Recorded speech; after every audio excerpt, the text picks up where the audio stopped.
de su boca. ¿Alguien me puede decir qué era esa espada aguda que sale de su boca, de la boca del Señor? Esa es la palabra de Dios. Hebreos 4:12 dice, porque la palabra de Dios es viva y eficaz y más cortante que una espada de dos filos, que penetra hasta partir el alma y el espíritu, las coyunturas y los tuétanos, y discierne los pensamientos y las intenciones de corazón. Todo eso es la palabra del Señor. Y la palabra del Señor es Dios mismo. Y el Señor Jesucristo es el verbo de Dios, el Señor Jesucristo es la palabra de Dios, y por eso en la boca del Señor Jesucristo está esta espada aguda de dos filos. Y esta espada aguda quiere penetrar en nosotros y redarguirnos y alimentarnos también.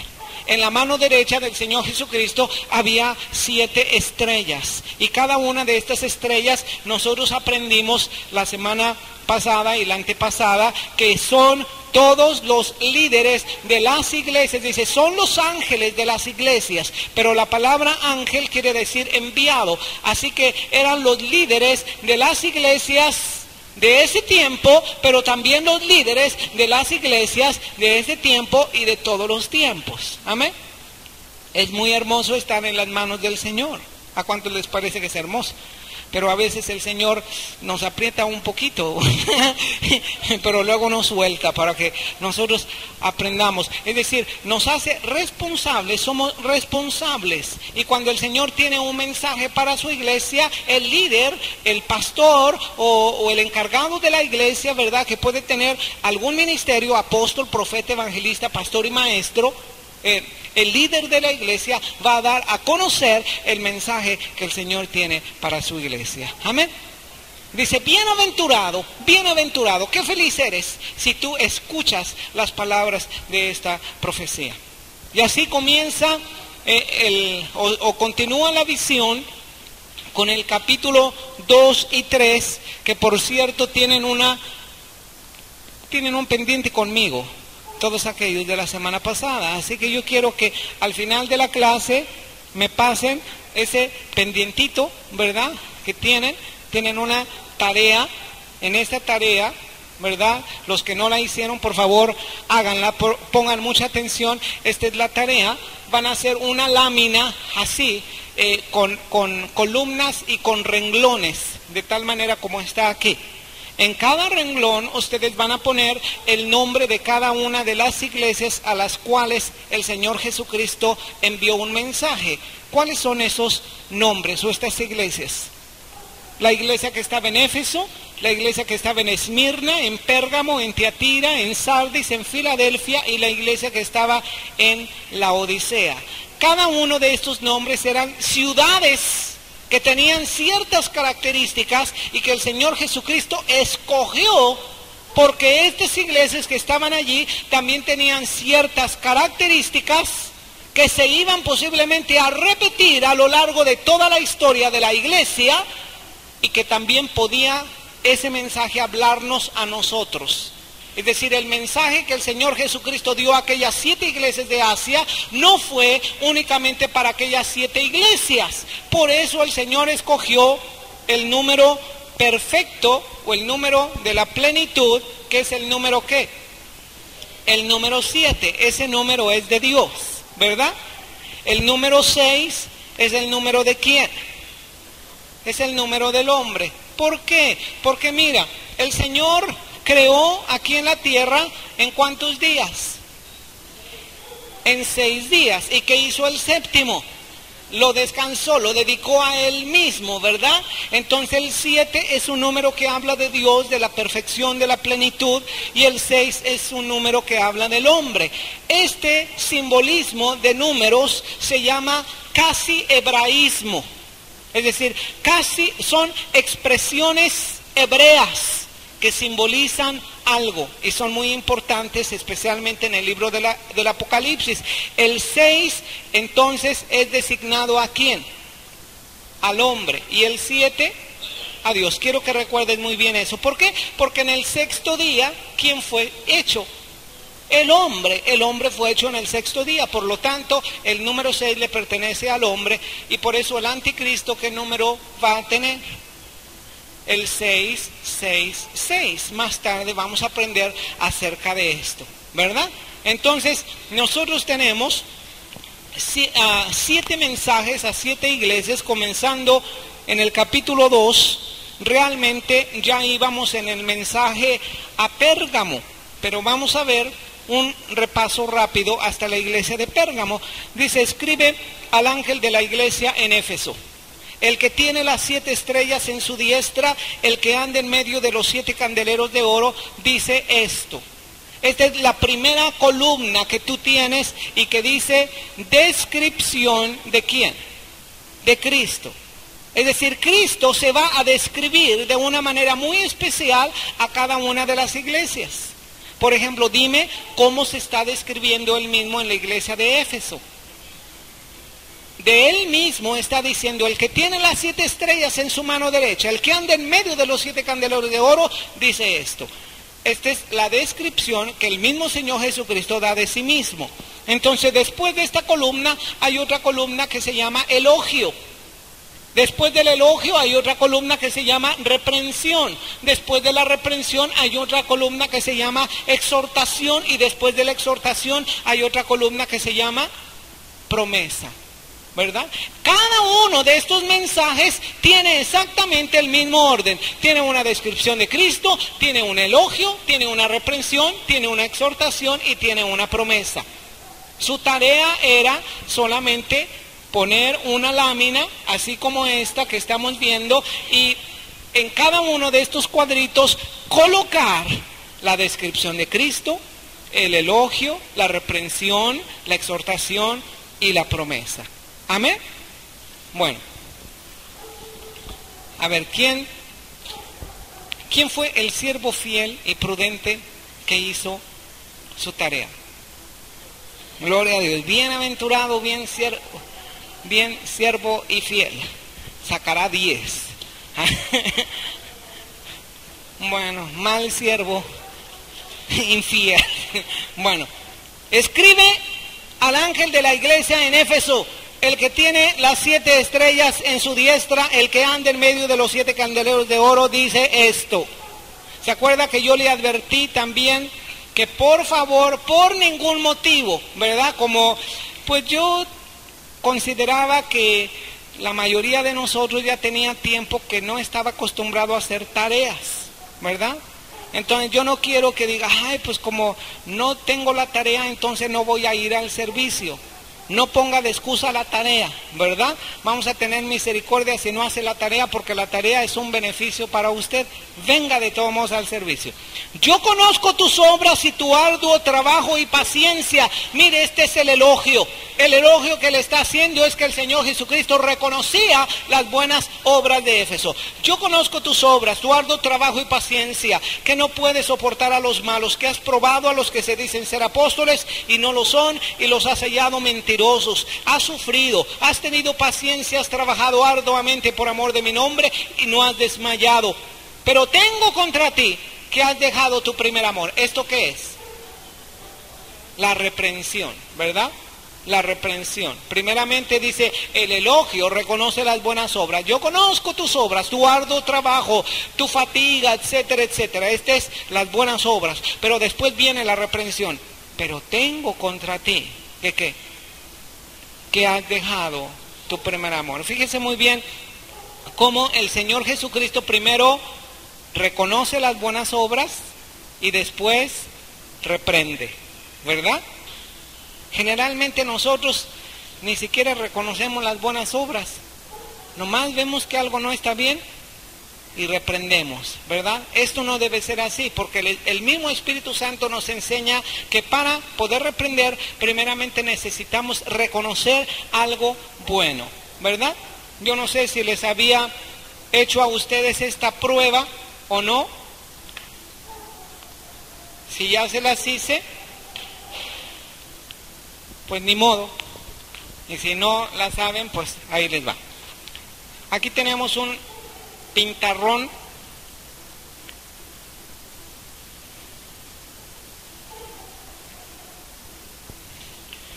Dígame, ¿qué ve en el pintarrón? ¿Qué ven en el pintarrón? ¿Una bola? ¿Un punto? ¿De qué color?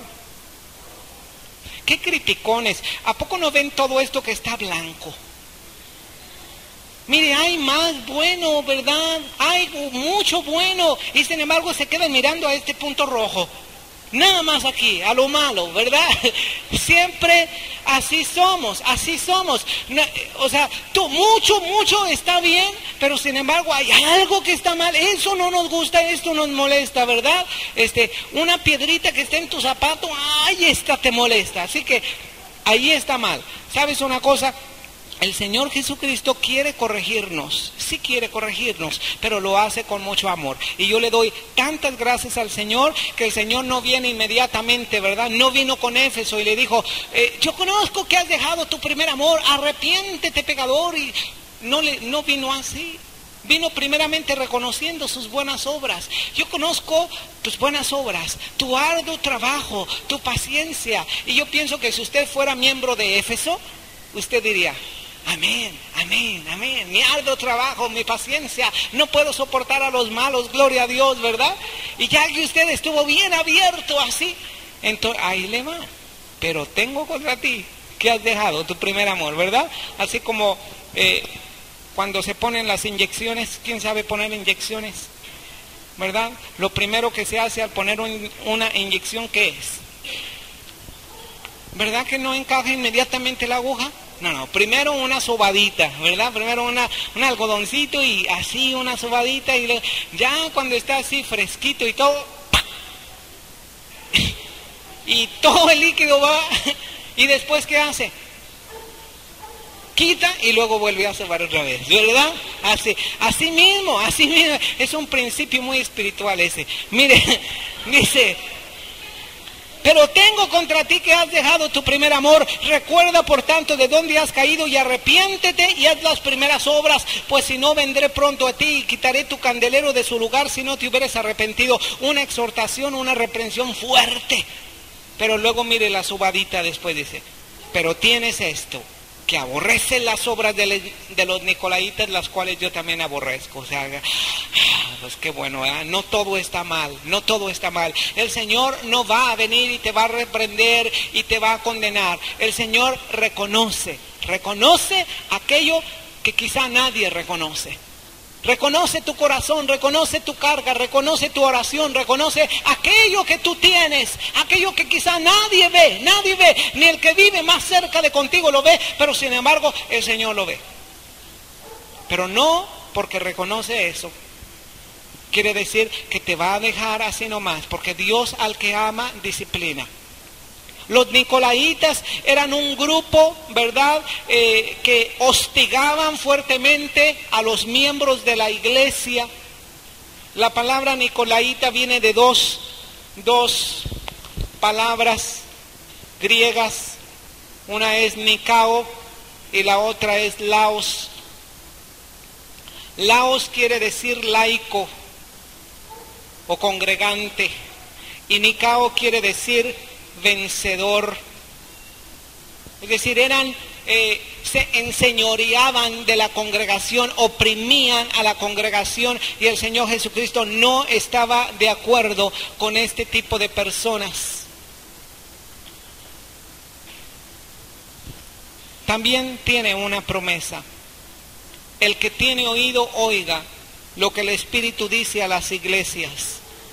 Al que venciere le daré de comer del árbol de la vida, el cual está en medio de ¿dónde? Del paraíso de Dios. ¿Cuántos quieren comer del árbol de la vida? ¿Se acuerda que Adán y Eva tenían acceso al árbol de la vida, pero ellos prefirieron comer el árbol de la ciencia del bien y del mal? Nosotros hemos echado mano del árbol de la vida. ¿Cuántos han echado mano del árbol de la vida? El Señor Jesucristo es el árbol de la vida. El que come del Señor Jesucristo es el árbol de la vida. Amén. El mensaje siguiente es el mensaje a Esmirna. Escribe al ángel de la iglesia en Esmirna, el primero y el postrero, el que estuvo muerto y vivió, dice esto. ¿Cómo se describe el Señor Jesucristo a Esmirna? En el versículo 8, el primero y ¿qué más? Y el postrero. ¿Qué quiere decir primero y el postrero? El primero y el último. ¿Y qué quiere decir eso? Yo soy el primero y el último. ¿Qué significa eso? Yo soy el Eterno. Fíjate muy bien, yo soy el Eterno. Porque les va a dar un mensaje de ánimo a ellos. Ellos estaban sufriendo mucho. En Esmirna era una ciudad, yo quiero describírtela, era el puerto más seguro. Tenía una economía floreciente y era abrumadoramente pagana. Y la iglesia que estaba en Esmirna tenía muchas dificultades porque no podía prosperar económicamente y sufría mucho. Era muy perseguida por todo el mundo que vivía allí en Esmirna. Entonces el Señor Jesucristo viene y le dice, el primero y el postrero, el que estuvo muerto y vivió, dice esto: yo conozco tus obras y tu tribulación y tu pobreza. Y entre paréntesis, cuando le dice que tu pobreza, ¿qué le dice?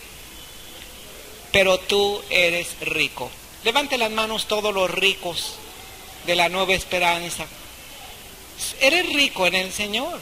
No dice la Escritura que Él se hizo pobre para que nosotros fuésemos enriquecidos. Fuiste enriquecido, dice Efesios, con toda bendición y toda riqueza espiritual. Así que tú no eres pobre, tú eres rico. Esas son palabras de ánimo para una iglesia perseguida. Dice así: y la blasfemia de los que se dicen ser judíos y no lo son, sino sinagoga de Satanás. El Señor no va a reconocer a ninguna iglesia solamente por el nombre de la iglesia. El Señor Jesucristo va a reconocer a alguien por sus frutos. Así dijo el Señor. ¿Cómo los conoceremos? Por sus frutos los conocerán. Amén. No temas en nada lo que vas a padecer.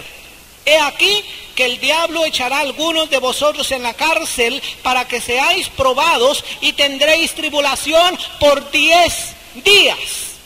La palabra 10 en la Biblia, así como la palabra 7 quiere decir el número del Señor y la palabra 6 es número del hombre, la palabra 10 quiere decir 10 también, pero quiere decir varios. Hay algunas escrituras, después buscas en tu concordancia la palabra 10 y vas a encontrar que significa varios. Una tribulación por 10 días. ¿Te acuerdas que Daniel estuvo ayunando? Dice, haznos la prueba por 10 días, por varios días. Y cuando le hicieron la prueba, resultaron ¿cuántas veces mejores? 10 veces mejores. No quiere decir que hayan resultado 10 veces mejores. Oye, no es medible 10 veces mejores, ¿verdad? Pero quiere decir que fueron varias veces mejores. Daniel, Sadrach, Mesach y Abednego fueron 10 veces mejores que los otros sabios de ahí de Babilonia. Entonces el número 10 quiere decir varios. Dice, sé fiel hasta la muerte y yo te daré la corona de ¿qué?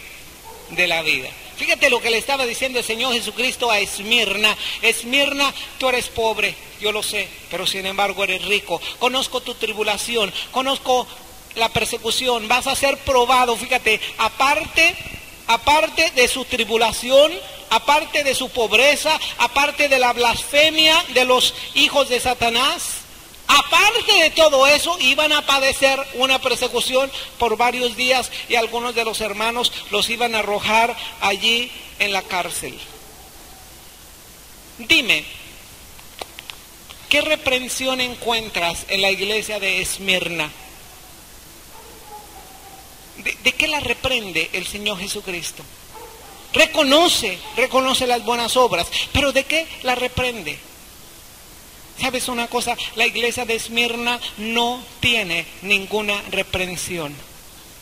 No hay ninguna reprensión. No la reprende.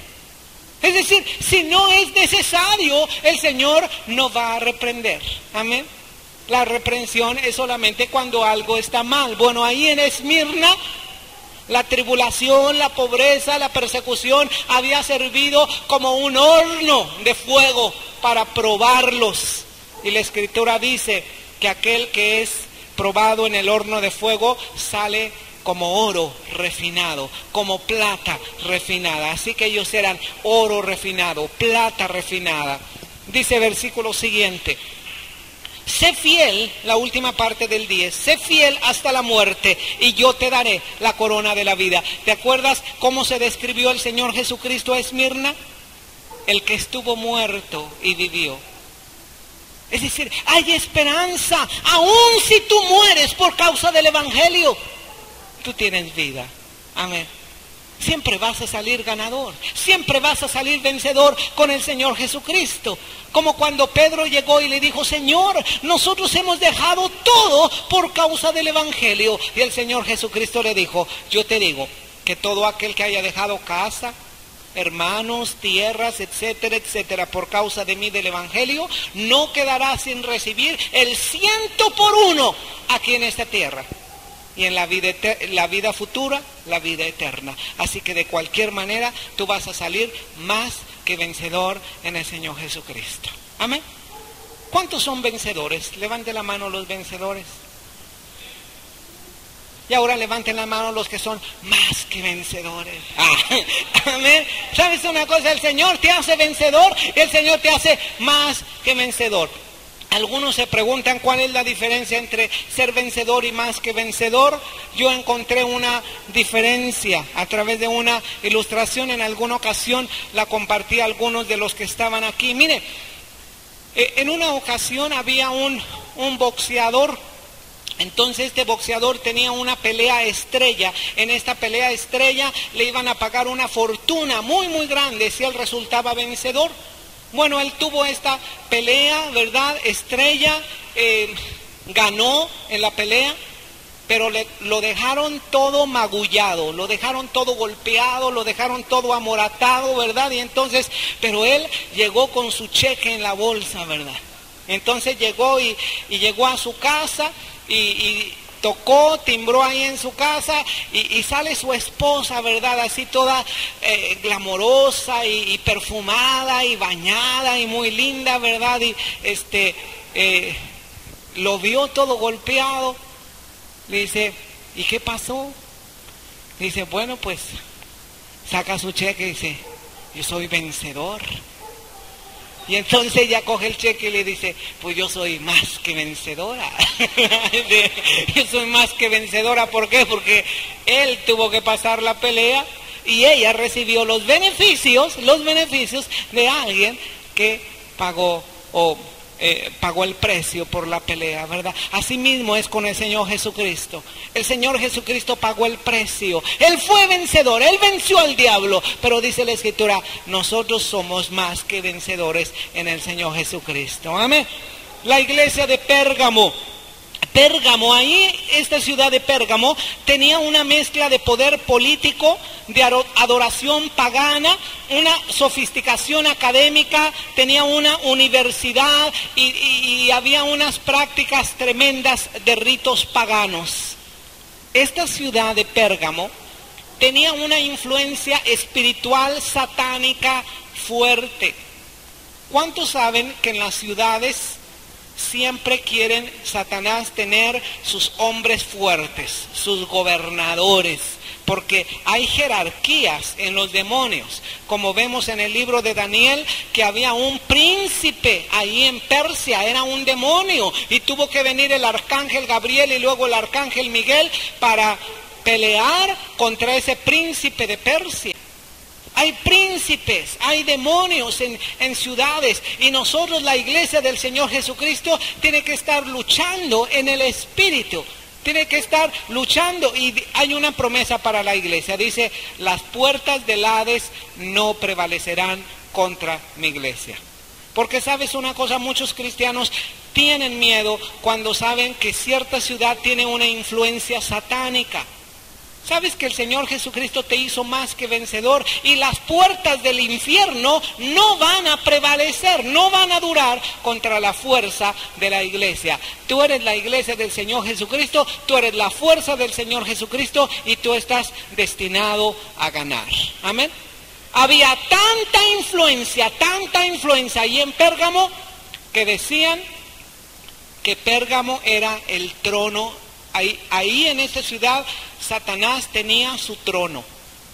Así de espiritual satánico estaba Pérgamo. Y le dice así: escribe al ángel de la iglesia en Pérgamo, el que tiene la espada aguda de 2 filos, dice esto.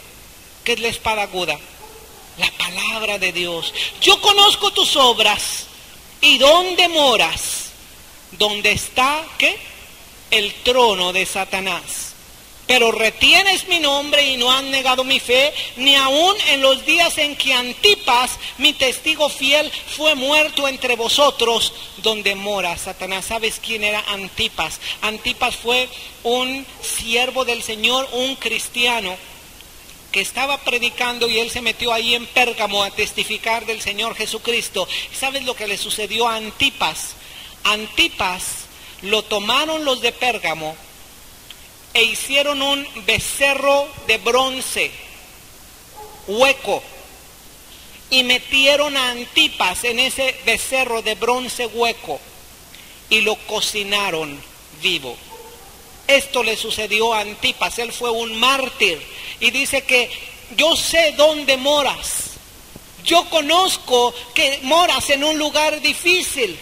Yo sé que tú estás en un lugar difícil, pero has permanecido fiel. Estas son sus buenas obras. Pero tengo unas pocas cosas contra ti. Esta es la reprensión. Que retienes ahí a los que retienen la doctrina de Balaam, que enseñaba a Balac a poner tropiezo ante los hijos de Israel, a comer cosas sacrificadas a los ídolos y a cometer fornicación. ¿Te acuerdas quién era Balaam?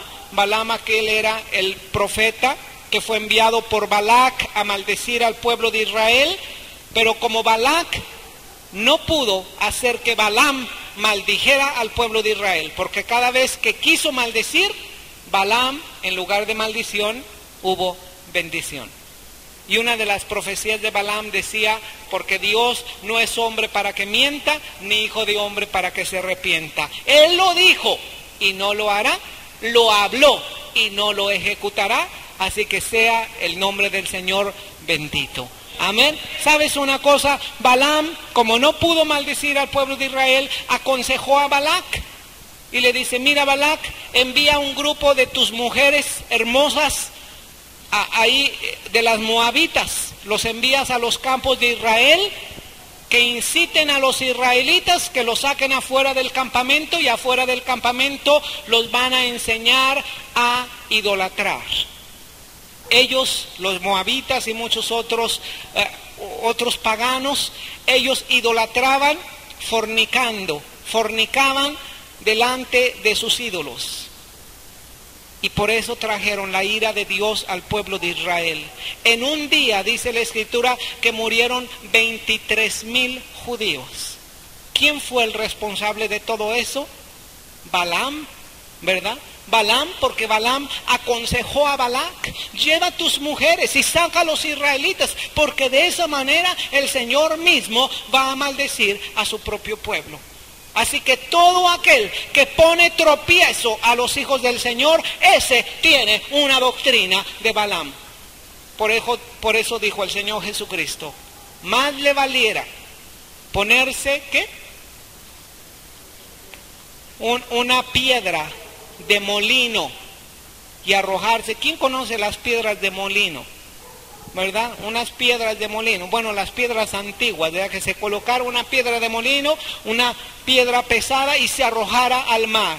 Dice, más le vale que haga eso a que haga tropezar a uno de mis pequeños. Dice que muchas son las ocasiones de caer en pecado, pero aquel que pone tropiezos, ese tiene una doctrina como de Balaam.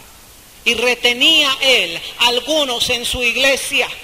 Eso quiere decir que la iglesia del Señor Jesucristo tiene que ser vigilada, hermano.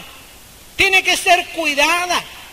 Porque no todos dentro de una iglesia, no todos pueden ser puras ovejas, ¿verdad?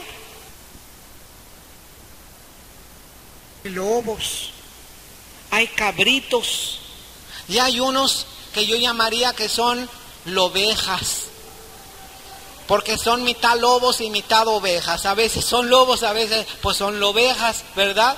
¿Sabes una cosa? Tenemos que estar atentos con todo esto, porque el Señor no quiere que dentro de su iglesia haya algunos que estén poniendo tropiezo a los hijos del Señor.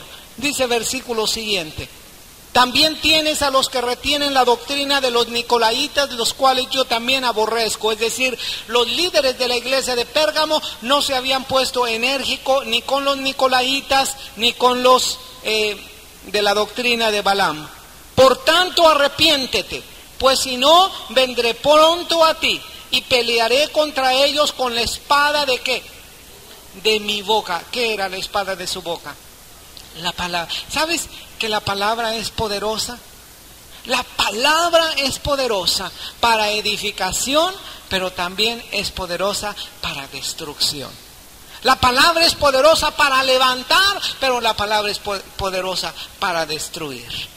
Versículo siguiente: el que tiene oído, oiga lo que el Espíritu diga a las iglesias. Al que venciere, daré a comer del maná escondido. Le daré una piedrecita blanca, en la piedrecita escrito un nombre nuevo, el cual ninguno conoce, sino aquel que lo recibe. ¿Sabes que en ese tiempo, en el tiempo que se escribió el Apocalipsis, en las competencias olímpicas, ¿verdad? Porque ya había competencias olímpicas, en las competencias de carreras, de deportes, los que vencían, a los vencedores, les daban una piedrecita blanca con un nombre inscrito. Este era como un trofeo. Ellos habían ganado un trofeo.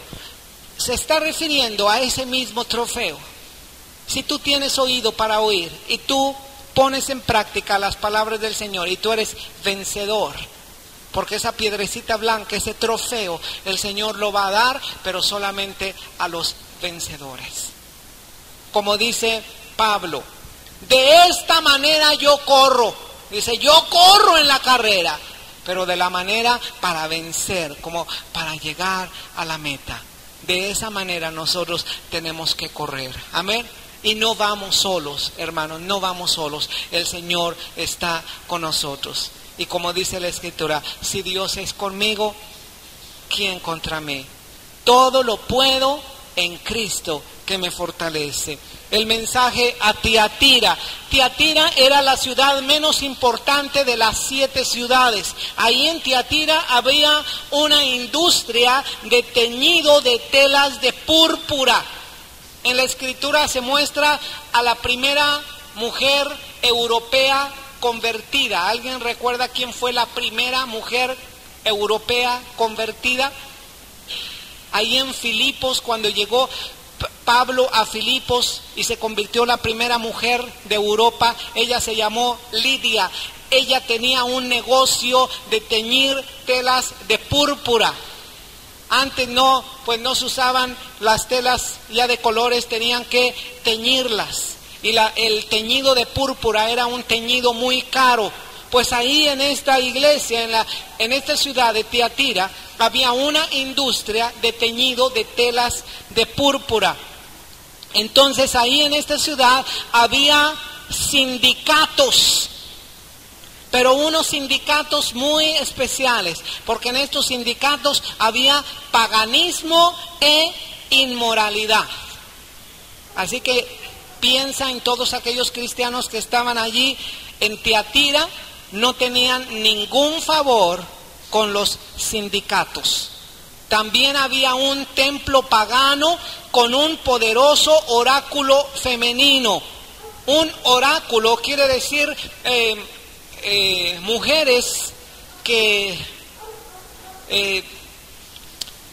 predecían o adivinaban el futuro, pero no con el poder de Dios, sino con el poder de Satanás, porque era un templo pagano. Esa era Tiatira, esa iglesia estaba en esa ciudad de Tiatira. Escribe al ángel de la iglesia en Tiatira: el Hijo de Dios, el que tiene ojos como llama de fuego y pie semejante al bronce bruñido, dice esto: yo conozco tus obras, y amor, y fe, y servicio, y tu paciencia, y que tus obras postreras son más que las primeras.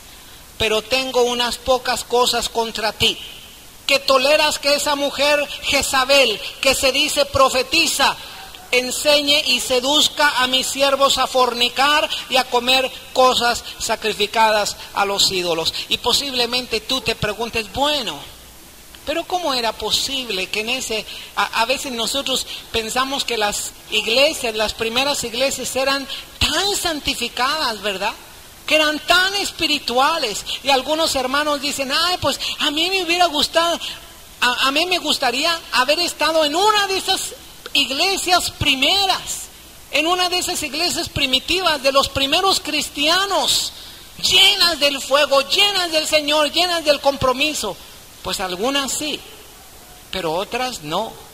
Los problemas, hermanos, los problemas, las situaciones difíciles se dan en todo tiempo y en todos lugares. O como decía mi abuelita, que donde quiera se cuecen habas, ¿verdad? Donde quiera suceden cosas difíciles, donde quiera pasan situaciones difíciles. Ahí había una mujer, una líder, que la palabra le llama Jezabel. Jezabel, ¿sabes por qué le llama Jezabel? Porque Jezabel tenía un espíritu malo, de control. Al espíritu malo, de control, se le llama jezabelismo. Así. ¿Por qué? Porque viene de Jezabel. Jezabel era una mujer mala. Su esposo fue el rey Acab. Y el rey Acab era malo, pero esta mujer era re mala. Esta mujer dominaba prácticamente a Acab a la maldad, lo llevó a la maldad.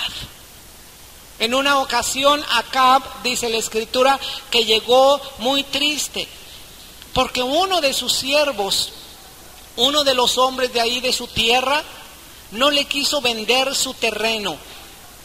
Mira, Acab era riquísimo, era poderoso, tenía mucho. Y había un hombre, este hombre tenía una parcela, era toda su heredad, y no se la quiso vender al rey.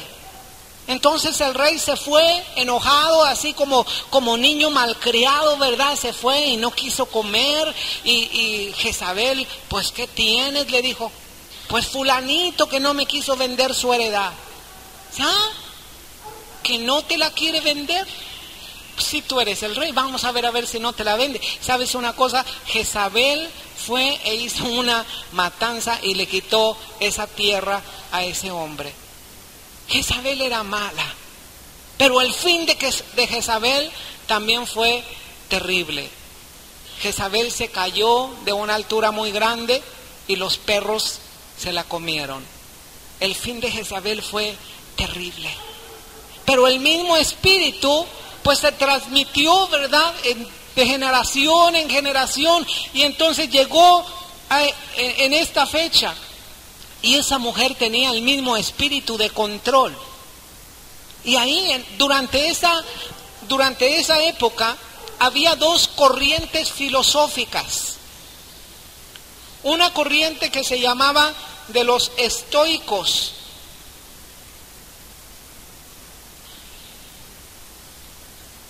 Otra corriente que pudiéramos decir eran de los placenteros.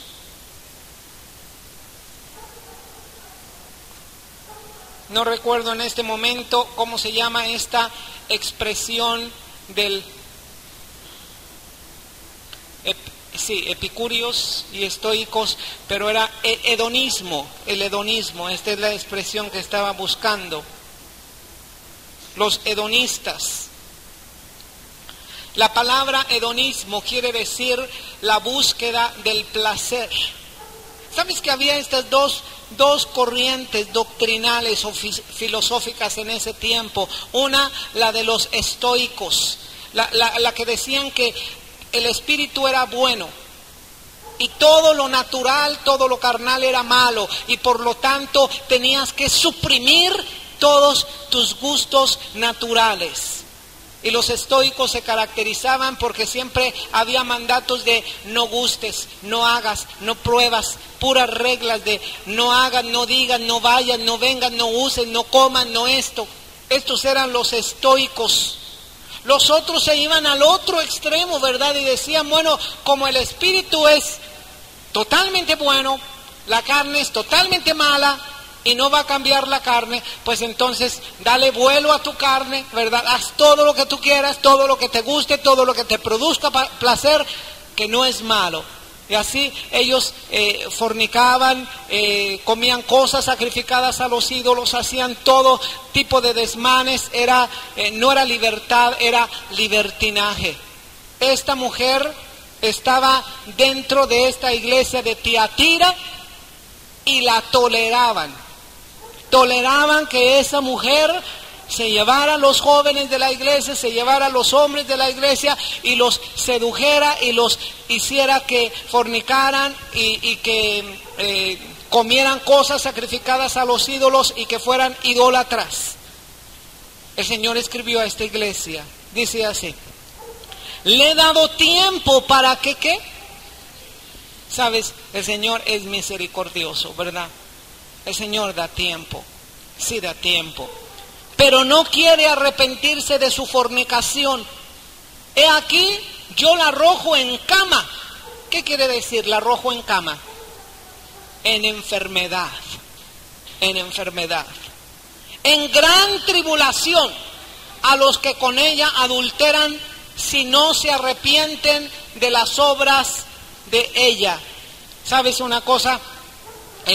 No solamente la palabra adulterio y fornicación se refiere a lo natural, también para Dios fornicación es toda especie de idolatría.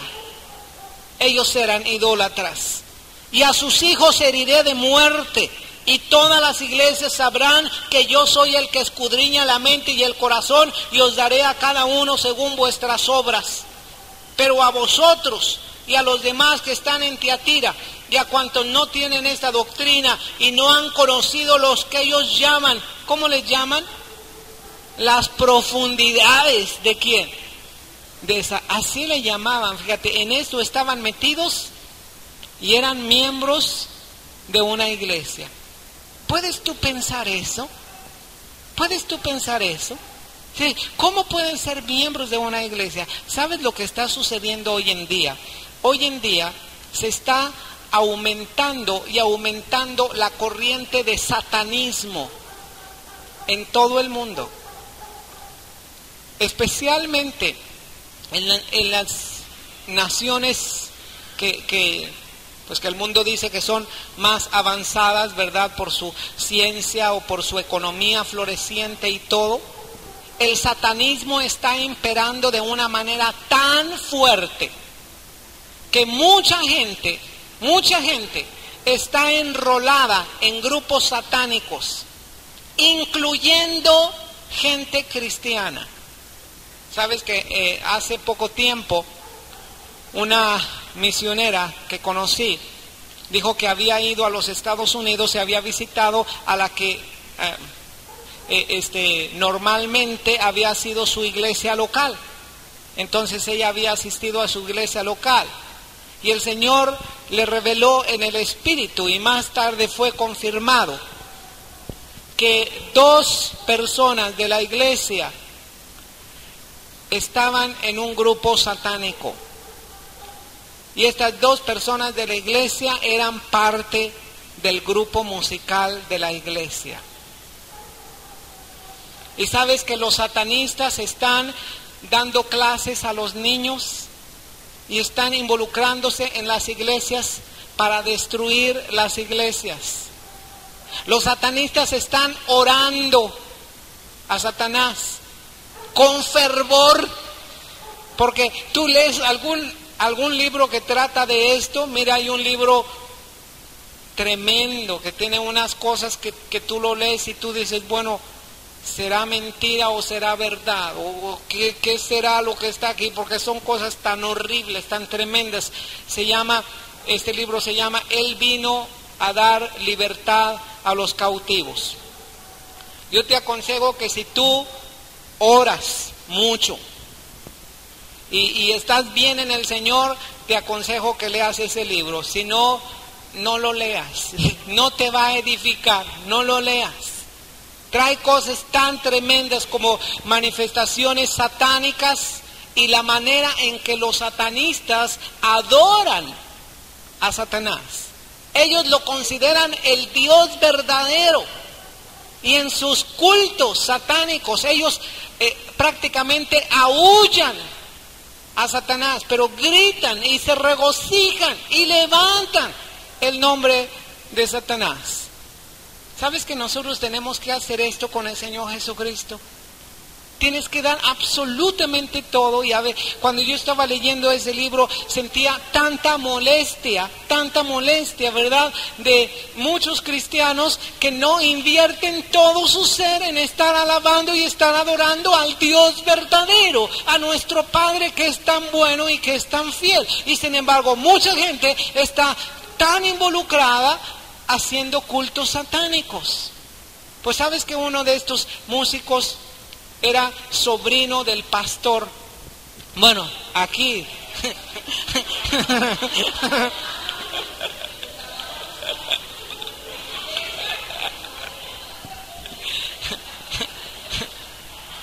Gloria a Dios que aquí no es aquí, ¿eh?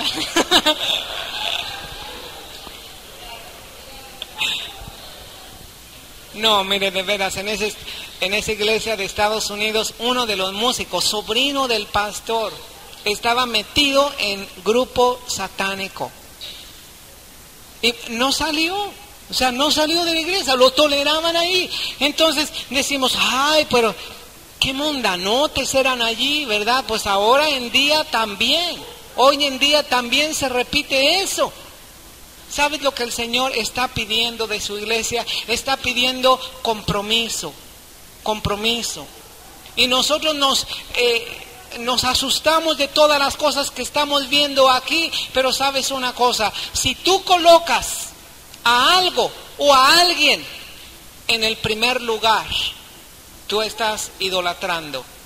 Si no colocas a Dios en tu vida en primer lugar, tú estás cometiendo fornicación y adulterio espiritual. El Señor quiere que le coloquemos en el primer lugar. Amén. Pero a vosotros y a los demás que están en Tiatira, a cuantos no tienen esa doctrina, no han conocido lo que ellos llaman las profundidades de Satanás, yo os digo, no os impondré otra carga, pero lo que tenéis, ¿qué? Retenedlo hasta que yo venga.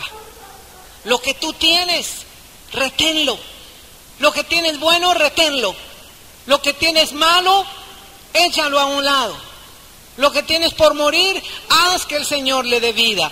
Al que venciere y guardare mis obras hasta el fin, yo le daré autoridad sobre las naciones y las regirá con vara de hierro y serán quebradas como vaso de alfarero, como yo también la he recibido de mi Padre. Y le daré la estrella de ¿dónde? De la mañana. ¿Quién es la estrella de la mañana? Es el Señor Jesucristo. Él es la verdadera estrella de la mañana. ¿Sabes que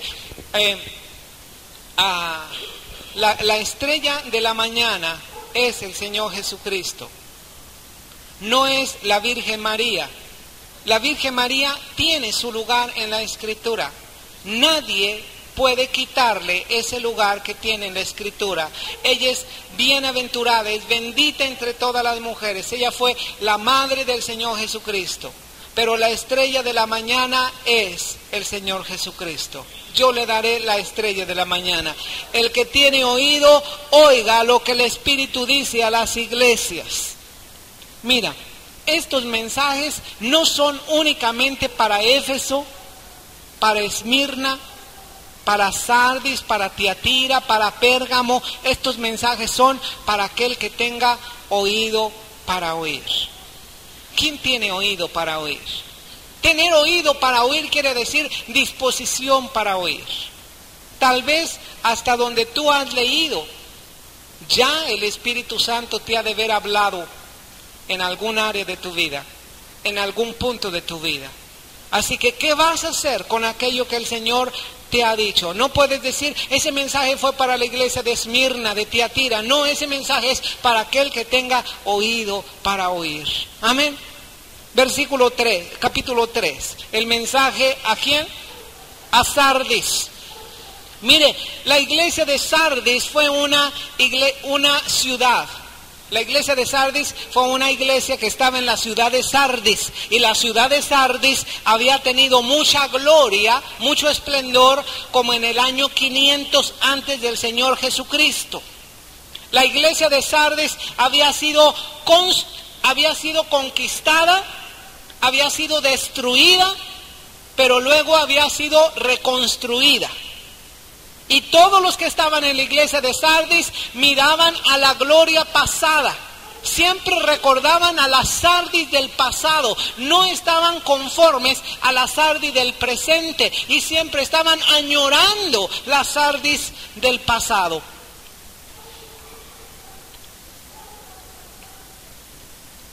Vamos a ver lo que dice a esta iglesia.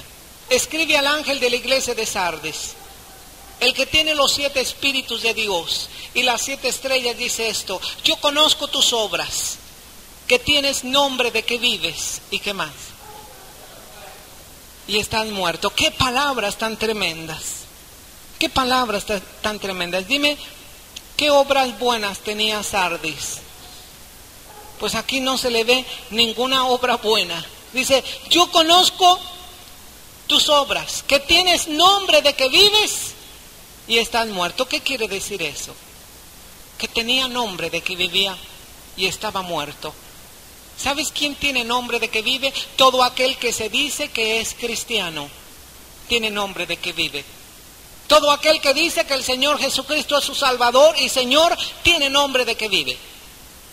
Pero si nosotros no estamos viviendo un cristianismo vivo, activo, realmente estuviéramos muertos. Como aquellos cristianos a los cuales Santiago les escribió una carta y les dijo, la fe sin obras es una fe muerta. El que dice que tiene fe y no tiene obras buenas, ¿verdad? No las obras de la ley, porque Pablo dice que somos salvos por la fe y no por las obras de la ley. Pero una cosa son las obras de la ley, es decir, el legalismo mosaico, y otra cosa son las obras buenas que uno que se dice cristiano debe tener. Dice, ¿cómo dices fe? Y ves a tu hermano que está desnudo y le dices que te vaya bien, Dios te bendiga, que Dios te cubre, que Dios te alimente. Cuando tú tienes poder para ayudarle, mejor ayúdala. A eso se refiere tener una obra, una fe viva. Estos decían que tenían vida y estaban muertos. Se decían que eran cristianos, que tenían fe, pero no tenían fe. Tenían pura religión. Dice así, sé vigilante. Afirma las otras cosas que están para morir, porque no he hallado tus obras perfectas delante de Dios. Acuérdate pues de lo que has recibido y oído y guárdalo y arrepiéntete, pues si no velas, vendré sobre ti como ladrón y no sabrás a qué hora vendré sobre ti. Pero tienes unas pocas personas en Sardis que no han manchado sus vestiduras, andarán conmigo en vestiduras blancas, porque son dignas. ¿Cuántos quieren andar con el Señor con vestiduras blancas? Tenemos que cuidar nuestras vestiduras. El que venciere será vestido de vestiduras blancas. No borraré su nombre del libro de la vida. Confesaré su nombre delante de mi Padre y delante de ¿quién? De sus ángeles. ¿No te gustaría llegar al cielo y ser presentado ante todos por el Señor? Aquí viene mi hijo Jorge, aquí viene mi hijo Leocadio, aquí viene mi hija María, aquí viene mi hija Marisa, ¿verdad? Delante de Dios, delante de los ángeles, ser presentado ahí en los cielos. El que tiene oído, oiga lo que el Espíritu dice a las iglesias. Las últimas 2 iglesias son muy especiales, la iglesia de Filadelfia y la iglesia de Laodicea. Ambas iglesias proféticamente pertenecen como al tiempo actual. Es decir, la iglesia de Laodicea y la iglesia de Filadelfia proféticamente es como la iglesia que está hoy en día. Parte de esa iglesia puede ser Filadelfia, la otra puede ser Laodicea. Vamos a ver por qué. escribe al ángel de la iglesia en Filadelfia, el que tiene, esto dice el santo, el verdadero, el que tiene la llave de David, el que abre y ninguno cierra, y cierra y ninguno abre. Yo conozco tus obras. He aquí he puesto delante de ti una puerta abierta, la cual nadie puede cerrar, porque aunque tienes poca fuerza, has guardado mi palabra y no has negado mi nombre. He aquí yo entrego de la sinagoga de Satanás a los que se dicen ser judíos y no lo son, sino que mienten. He aquí yo haré que vengan y se postren a tus pies y reconozcan que yo te he amado.